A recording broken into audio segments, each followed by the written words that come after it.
masking, being inauthentic because you had to, got you pretty far. Okay, we've got the nectar here. It got you pretty far. And the pilgrim under that, like, you got far, okay? But the crone in the valley of bewilderment, I think that it felt like a constant death and rebirth the whole time.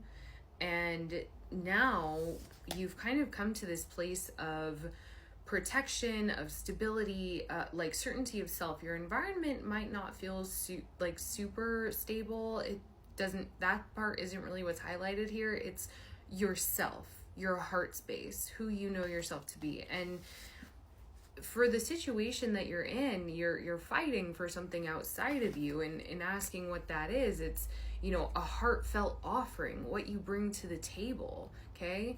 What you are cooking up, what you are bringing to please people, right? But what you are battling at the bottom of the deck, and in this part of the reading, was the shadow. That's what you're battling. So here I've got these two cards, discernment and valley of the quest. It's like you're, I think, aware that your shadow is at play, and you're like, which one is it? Like, it's like you're trying to tell what's your shadow and what's yourself. Yeah, the former and the current, right? So let's get a little bit more about where you're at right now. Tell me about where the collective is at right now. And I also want to get something about like external factors here. So right now we are in the Three of Pentacles, working with others to bring manifestations to light, maybe being acknowledged for something. King of Cups, really complementing the offering in the temple here. What are some external factors at play? External factors, the Six of Swords. This feels like, damn, you know, I said something about your environment not potentially being super stable. Again, that is not something that's highlighted, but Luna there, that's not something that's highlighted in this reading. However, full body chills as I'm talking about this. Like, you might literally be transporting yourself from one place to another, or in the between space of one and another, right? What else about external factors? Who else, who's supporting, who's pulling away? What are the external? Okay, Page of Pentacles. Taking that as like people wanting to support you, wanting to show up, learning how to. Yeah, Page of Cups as well.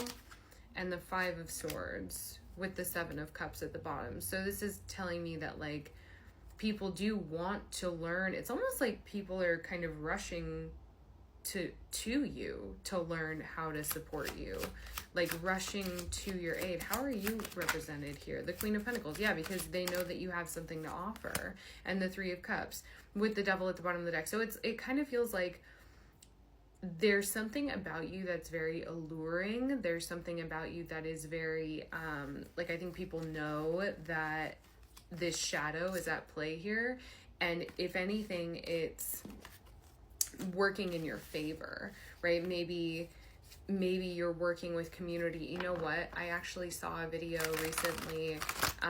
Somebody was saying that like you work with community to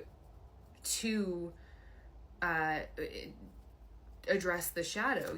Shadow work happens in community. Yeah, the alchemy happens in relationship with other people, because other people can see your shadow very well. Tell me more about that. What is being illuminated here? The Five of Wands. Through tension, through argument, we find fulfillment. We find, it's almost like when someone's bringing something that you can tell is totally inauthentic to them. And I think that this has been you, but I think that you're also really good at pulling this out of other people, where like somebody comes in with a front, somebody comes in with a mask on, and it's like, you're not really upset about what it is that you're saying that you're upset about. What's really going on here, you know?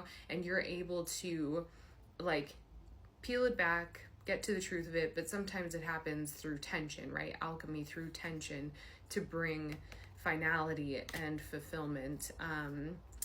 There was something else. What is this collective working towards? Okay, so Ace of Swords, before I could even finish the question. What is this collective working towards? Tell me something about like outcome here, what's coming in. Okay, we've got Page of Swords, Six of Swords again, Two of Pentacles, Nine of Cups, Eight of Pentacles, Seven of Cups.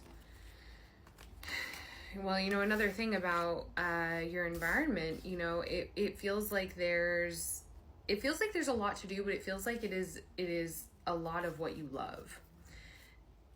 The balancing of the new, so we had said something about the new and the former, you know, the current and the former with the Ace of Swords here. I'm thinking of like mindset, how you're articulating your mindset, kind of like how I'm doing in this moment. Like, I'm being mindful about how I'm interpreting these cards, because I've grown to understand in my practice, in my tarot practice, that the way that you interpret the cards actually really impacts the way that they play out. Just if you're looking at this from a more like magical perspective, there's something about this that I think you've stopped. Okay, cool. So I love this. So I was gonna kind of trail off there, and I understand why. The Star and the Ten of Pentacles. So what I was gonna kind of go off into was like this idea that you've kind of stopped, and I don't really know where this is coming from, so just bear with me. You kind of stopped catastrophizing in a way. Maybe you've reached a level of you know, consumption or development that now just kind of feels like you're okay with neutrality. Like that stability has been achieved through a kind of like neutral witnessing of what's going on in your life. So that frees you up, the Star and the Ten of Pentacles with the Three of Wands, Judgment underneath that with the I mean, I could keep going with the Ten of Wands there. It's kind of like you moved from a place of just constant, like I said, constant death and rebirth here, constant like moving from this shadowy place into now there's that newfound stability. It can only happen through tension.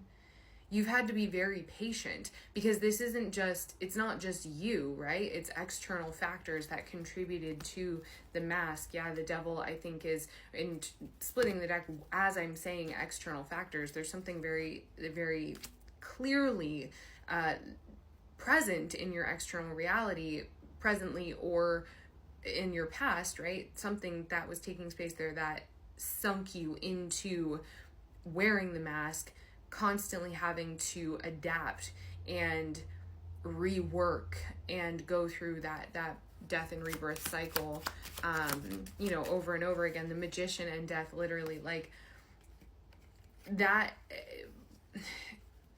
makes it so clear to me that you've fought really hard for this stability that I can see you achieving here. So the offering that you're bringing to the table, this thing that you care so much for, you're moving with discernment through the valley of the quest, saying like, well, I know that my shadow is at play here. What do we need to know about that? How is that showing up? How can they get through it? I guess advice.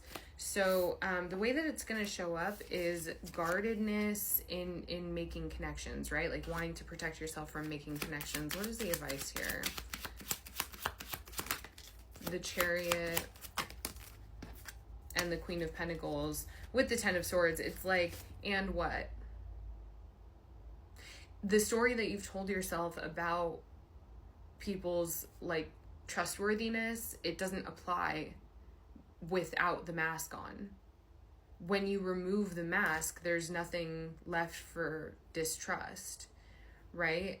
And so that there's like you're not bringing distrust to the table anymore. You're not it's almost as if you were starting that conversation without full body chills, without necessarily meaning to. You had been starting that conversation of distrust. You had been bringing that to the table, right? So more advice here. King of Wands, Judgment at the bottom of the deck, optimism. There's also and Four of Wands and the Magician. That's optimism. That's willful optimism. That is making the party and setting the table yourself. The key to this, to boil it down into one word, is gratitude. To bring two words into it, it would be gratitude and unity, because only through those two things can you feel comfortable removing that mask and then bringing that authenticity as the offering to the table. That's something that's incredibly rare. The Hierophant, you are the authority on this whole process. Good job. Yeah, good job.